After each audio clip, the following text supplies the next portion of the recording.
Assalamualaikum warahmatullahi wabarakatuh. Selamat pagi anak-anak. Berjumpa lagi di mata pelajaran analisis mikrobiologi pada pertemuan kedua di kelas 12 semester ganjil dengan tema bakteriologi dasar. Pada pertemuan materi bakteriologi dasar, kita akan mempelajari yang pertama taksonomi dan klasifikasi bakteri, yang kedua morfologi bakteri, dan yang ketiga tentang struktur bakteri. Taksonomi dan klasifikasi bakteri. Taksonomi berasal dari kata taksis yang berarti aturan atau penjabaran dan kata nomos artinya aturan atau hukum. Taksonomi adalah ilmu mengenai klasifikasi atau penataan sistematis organisme ke dalam bentuk atau kategori yang disebut dengan taksa atau kita sebut dengan tunggal atau takson. Klasifikasi berarti penyusunan organisme ke dalam grup taksonomi atau taksa dengan berdasarkan kemiripan atau hubungannya. Tata nama adalah penamaan suatu organisme melalui aturan internasional menurut ciri khasnya. Secara keseluruhan, yakni tentang pengklasifikasian, penamaan, dan pengidentifikasian mikroorganisme yang disebut sebagai sistematika mikroba. Selanjutnya ada kelompok organisme prokariotik dan eukariotik. Apa sih prokariotik? Prokariotik merupakan secara struktural lebih sederhana dan hanya ditemukan pada organisme bersel satu dan berkoloni, yaitu bakteri dan archaea. Sedangkan sel eukariotik mengandung organel seperti nukleus, mitokondria, kloroplas, retikulum, endoplasma, badan Golgi, lisosom, vakuola, peroxisom, dan lain-lain. Di sini ada perbedaan dari sel prokariotik dan eukariotik. Yang prokariotik yaitu organismenya sederhana, mempunyai kromosom tunggal dan tidak memiliki organel, sedangkan eukariotik organismenya kompleks, mempunyai kromosom lebih dari satu, memiliki organel yang lebih lengkap. Selanjutnya, prokariotik tidak mempunyai membran inti. Tidak ada batas tegas antara inti sel dan sitoplasma sel, sedangkan eukariotik mempunyai membran inti sehingga ada batas tegas antara inti sel dan sitoplasmanya. Selanjutnya ada klasifikasi bakteri. Bakteri umumnya berbentuk satu sel atau sel tunggal atau uniseluler. Tidak mempunyai klorofil, berkembang biak dengan pembelahan sel atau biner. Karena tidak mempunyai klorofil, bakteri hidup sebagai jasad yang saprofitik ataupun sebagai jasad yang parasitik. Nah, di sini ada klasifikasi bakteri, beberapa jenis penggolongannya. Misalnya klasifikasi bakteri patogen. Prokariota dalam 4 divisi utama berdasarkan ciri khas dinding selnya. Yang pertama ada Gracilutes yang merupakan bakteri gram negatif. Yang kedua Firmicutes atau bakteri gram positif. Yang ketiga Tenericutes, bakteri tanpa dinding sel. Dan yang terakhir ada Archaebacteria. Selanjutnya ada klasifikasi berdasarkan genetika. Perkembangan dalam biologi molekuler memungkinkan diperolehnya informasi mengenai kekerabatan organisme pada tingkat genetik berdasarkan yang pertama komposisi basa DNA, yang kedua homologi sekvens DNA dan RNA ribosom, yang ketiga pola-pola metabolisme stabil yang dikontrol oleh gen, yang keempat polimer-polimer pada sel, dan yang terakhir struktur organel dan pola regulasinya. Selanjutnya, klasifikasi berdasarkan ekspresi fenotipe yang merupakan suatu karakteristik baik struktural, biokimiawi, fisiologis, dan perilaku dapat diamati dari suatu organisme yang diatur oleh genotip dan lingkungan serta interaksi keduanya. Yang pertama itu ada morfologi sel, yang kedua morfologi koloni, yang ketiga sifat terhadap pewarnaan, yang keempat reaksi pertumbuhan, dan yang terakhir ada sifat pertumbuhan. Selanjutnya ada klasifikasi berdasarkan bentuk sel. Di sini kita bagi menjadi 4 jenis bentuk sel. Yang pertama bentuk bulat atau kita sebut dengan kokus. Di sini ada yang bulat satu-satu, dua-dua, atau seperti rantai, berbentuk anggur, dan lain-lain. Yang kedua ada bentuk batang. Bisa bentuk batangnya pendek maupun bentuk batangnya panjang. Yang ketiga, bentuknya spiral, bisa berupa spiral atau melengkung. Yang keempat, ada bentuk vibrio atau koma. Selanjutnya ada klasifikasi terhadap pewarnaan. Apa sih tujuan pewarnaan terhadap mikroorganisme? Yang pertama itu untuk mempermudah melihat bentuk jasad, baik bakteri, ragi, maupun fungi. Yang kedua, memperjelas ukuran dalam bentuk jasad. Yang ketiga, melihat struktur luar. Yang keempat, melihat reaksi jasad terhadap pewarna yang diberikan, sehingga sifat-sifat fisik dan kimia kita dapat ketahui. Nah, di sini ada 3 jenis pewarnaan. Yang pertama itu ada pewarnaan sederhana. Pewarnaan sederhana itu menggunakan satu macam zat warna, bisa berupa biru metilen atau metilen blue, atau air fuksin. Tujuannya hanya untuk melihat bentuk selnya saja. Kemudian yang kedua ada pewarnaan diferensial. Pewarnaan diferensial itu kita bagi menjadi pewarnaan gram dan pewarnaan tahan asam. Pewarnaan diferensial menggunakan lebih dari satu zat warna, seperti pewarnaan gram dan pewarnaan tahan asam. Pewarnaan gram atau metode gram adalah metode untuk membedakan spesies bakteri menjadi 2 kelompok besar, yaitu gram positif dan gram negatif. Selanjutnya, ada pewarnaan tahan asam. Pewarnaan ini ditunjukkan terhadap bakteri yang mengandung lemak dalam konsentrasi tinggi, sehingga sukar untuk menyerap zat warna. Namun, jika bakteri diberi zat warna khusus, misalnya karbofuksin, melalui proses pemanasan, maka akan menyerap zat warna dan akan diikat tanpa mampu dilunturkan oleh peluntur seperti asam alkohol. Yang terakhir ada pewarnaan khusus, yakni untuk melihat struktur tertentu, misalnya pada pewarnaan flagel, pewarnaan spora, dan pewarnaan kapsul. Lalu ada klasifikasi berdasarkan sifat pertumbuhan dibagi menjadi 3. Yang pertama, aerob. Bakteri aerob merupakan bakteri yang membutuhkan oksigen atau zat asam untuk pertumbuhannya yang memerlukan zat asam dalam jumlah sedikit. Sedangkan bakteri anaerob merupakan bakteri yang tidak dapat tumbuh dalam suasana O2 atau zat asam karena dalam suasana ini akan terbentuk hidrogen peroksida yang bersifat toksik terhadap bakteri. Sedangkan yang terakhir ada mikroaerofilik, merupakan suatu tipe organisme yang membutuhkan oksigen untuk tetap hidup, tetapi dalam jumlah yang lebih sedikit daripada kadar di atmosfer bumi. Lalu yang terakhir ada klasifikasi berdasarkan metabolisme, dibagi menjadi 2, yaitu bakteri autotrofik yang merupakan organisme yang dapat mengubah bahan anorganik menjadi organik atau dapat membuat makanan sendiri dengan bantuan energi seperti energi cahaya matahari dan kimia. Yang kedua ada bakteri heterotropik yang merupakan organisme yang membutuhkan senyawa organik di mana karbon diekstrak untuk pertumbuhannya.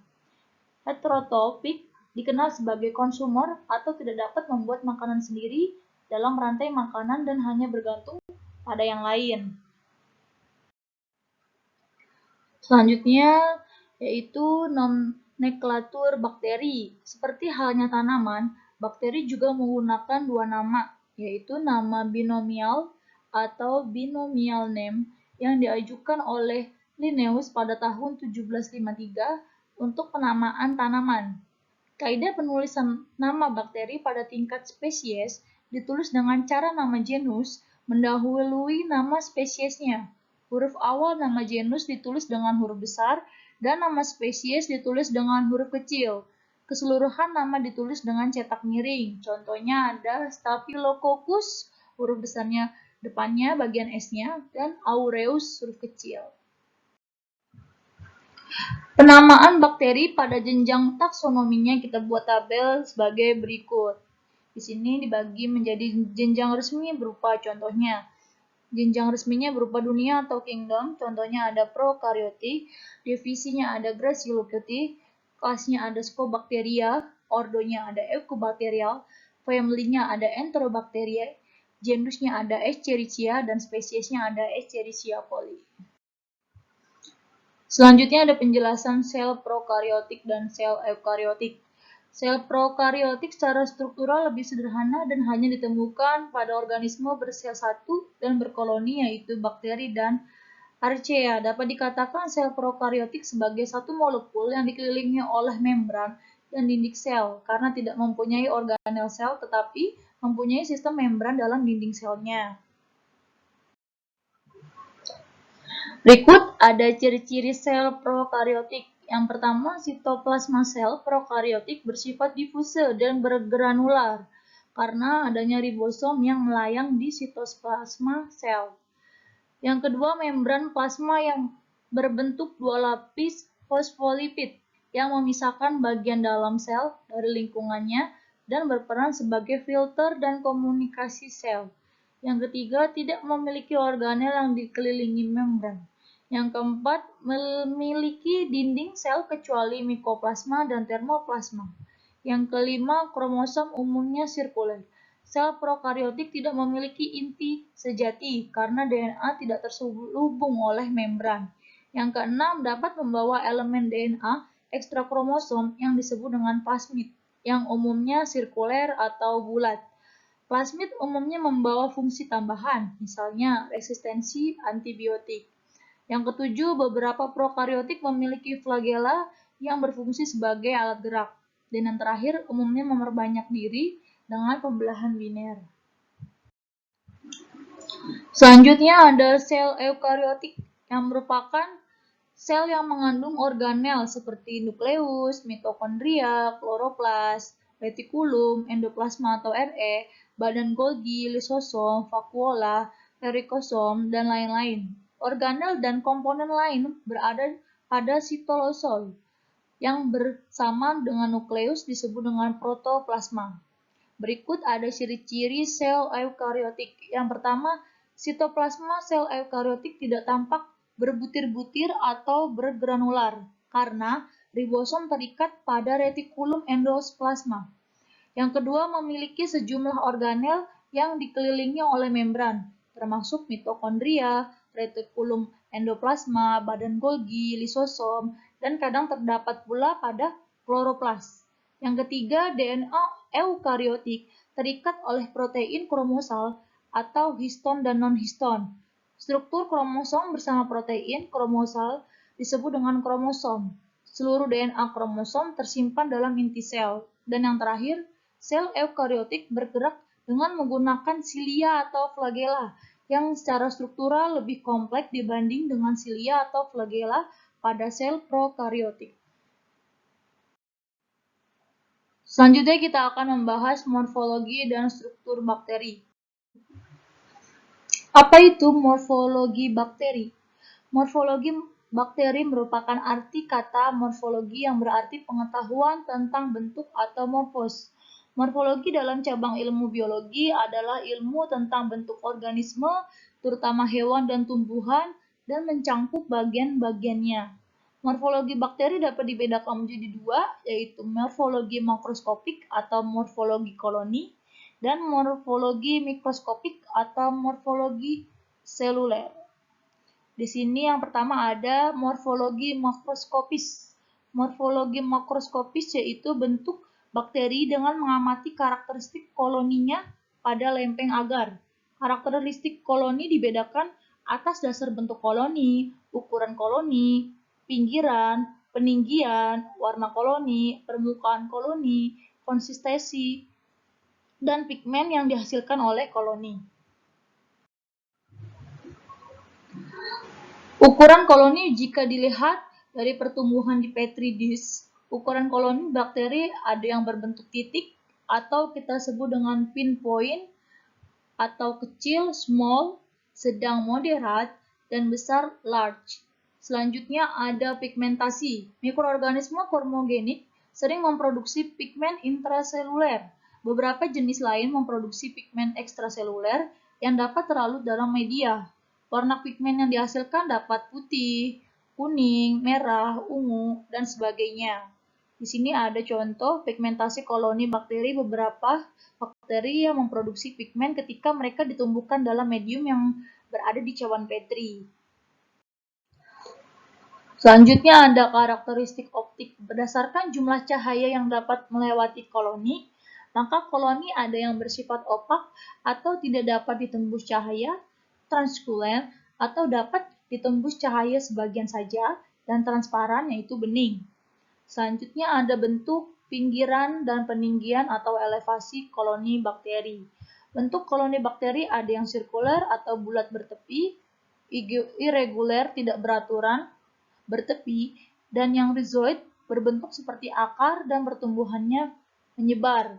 Sedangkan dilihat dari tepi atau pinggirannya, koloni bakteri ada yang memiliki tepi rata atau entir, tepi yang berlekuk atau lobat, tepi yang bergelombang undulat, tepi yang bergerigi serat, dan tepi yang menyerupai benang filamentous. Jika dilihat dari elevasi atau ketinggian pertumbuhan koloni bakteri, maka bentuk koloni dapat dibedakan menjadi koloni flat jika ketinggian tidak teratur, nyaris rata dengan medium, raised, ketinggian terlihat nyata, namun pada seluruh permukaan. Konveks peninggian koloni berbentuk cembung seperti tetesan air, dan umbonat jika peninggian koloni berbentuk cembung di bagian tengah lebih menonjol. Berikut ada contoh gambarnya. Nah, di sini kita bagi berdasarkan bentuk, pinggiran, dan peninggian atau elevasinya. Diperhatikan baik-baik untuk gambarnya dan jenis-jenisnya. Misalnya si konveks bentuknya seperti apa, kemudian yang rhizoid bentuknya seperti apa, irregular bentuknya seperti apa. Kalian harus hafal ya. Di sini kita jelaskan dulu ya yang bentuk bulat atau bentuk kokus disebutnya. Terbagi menjadi 6 formasi. Yang pertama ada mikrokokus, merupakan bentuk bulat yang bulatnya hanya satu-satu saja. Contohnya yaitu ada monokokus gorore. Yang kedua ada diplokokus, berbentuk bulat tapi bergandengannya dua-dua. Jadi bentuknya bulat tapi bulatnya dua-dua secara bergandengan. Contohnya ada diplococcus phenomenae. Yang ketiga ada staphylococcus. Dia berbentuk bulat, tersusun seperti untaian buah anggur. Mirip sekali bentuk buah anggur. Jadi dia bulat-bulat, bergerombol cuma menyerupai buah anggur. Contohnya ada Staphylococcus aureus. Yang keempat ada Streptococcus, yang merupakan bentuk bulat, bergandengan seperti rantai. Jadi bentuknya seperti rantai, panjang bulat seperti itu, berbentuk menyerupai rantai. Contohnya ada Streptococcus lactis. Yang kelima ada Sarcina. Dia berbentuk bulat, terdiri dari 8 sel yang tersusun dalam bentuk menyerupai bentuk kubus. Contohnya ada Thiosarcina rosea. Dan yang terakhir ada Tetracoccus atau Gavkia, yang merupakan bentuk bulat tersusun dari 4 sel berbentuk bujur sangkar. Jadi bentuk bulat-bulatnya itu menyerupai bentuk bujur sangkar. Contohnya ada Pediococcus. Nah, di sini ada contoh gambarnya ya. Ada kokus, diplococcus, staphylococcus, streptococcus, sarcina, dan Gavkia atau Tetracoccus. Selanjutnya ada bentuk batang. Bakteri bentuk batang dapat dibedakan ke dalam bentuk batang panjang dan pendek dengan ujung datar atau lengkung. Kita bedakan menjadi 3 formasi. Yang pertama ada sel tunggal atau monobasil, contohnya ada E. coli atau Escherichia coli. Yang ketiga bergandengan dua-dua atau kita sebut dengan diplobasil, contohnya ada Diplococcus pneumonia. Yang ketiga ada rantai atau streptobasil atau sebagai jaringan tiang palisade, contohnya ada Bacillus anthrax. Nah, di sini ada contoh gambar basilnya ya. Ada Coccobacillus, Bacillus, Diplobacil, dan lain-lain. Selanjutnya berdasarkan bentuk lengkung atau spiral. Bentuk lengkung atau spiral pada pokoknya dapat dibagi menjadi 3. Yang pertama yaitu ada bentuk koma atau kita sebut dengan vibrio. Nah, jika lengkungnya kurang dari setengah lingkaran, itu contohnya ada vibrio kolera yang menyebabkan penyakit kolera. Yang kedua ada bentuk spiral jika lengkungnya lebih dari setengah lingkaran. Contohnya ada Spirilium minor yang menyebabkan penyakit demam karena adanya gigitan tikus atau hewan pengerat lainnya. Dan yang terakhir ada bentuk Spirochaeta, yang merupakan bentuk spiral yang halus dan lentur, lebih berkelok dengan ujung yang lebih runcing. Contohnya ada Treponema pallidum yang menyebabkan penyakit sifilis. Nah, di sini ada contoh gambarnya ya. Vibrio itu setengah lingkaran, kalau Spirillum setengah lingkaran namun agak lebih panjang. Sedangkan yang terakhir, Spirochaeta itu dia tipis, halus, namun lentur. Dan yang terakhir itu ada struktur bakteri, terbagi menjadi dua struktur, yaitu struktur dasar dan struktur tambahan. Struktur dasar dimiliki oleh hampir semua jenis bakteri, meliputi dinding sel, membran, plasma, sitoplasma, ribosom, DNA, dan granula penyimpanan. Sedangkan struktur tambahan hanya dimiliki oleh jenis struktur bakteri tertentu, misalnya kapsul, flagellum, pili, fimbria, kromosom, vakuola gas, dan endospore. Terima kasih. Materi hari ini yang berjudul bakteriologi dasar, semoga ilmunya bermanfaat dan dapat dipahami dengan baik. Jangan lupa untuk mengerjakan tugasnya yang ada di kolom tugas pertemuan 2. Nanti di situ sudah Ibu tulis untuk tugasnya ya. Dibaca dengan baik-baik dan dikumpulkan dengan tepat waktu. Sesuai dengan jam yang sudah saya tentukan. Jadi harus mengumpulkan dengan tepat waktu, begitupun nilainya juga akan mempengaruhi. Sesuai dengan berapa cepat kalian mengerjakannya. Terima kasih, semoga kalian selalu dalam keadaan sehat, tetap menjaga kesehatan kalian baik di dalam rumah maupun di luar rumah. Mohon maaf apabila ada kesalahan. Wassalamualaikum warahmatullahi wabarakatuh.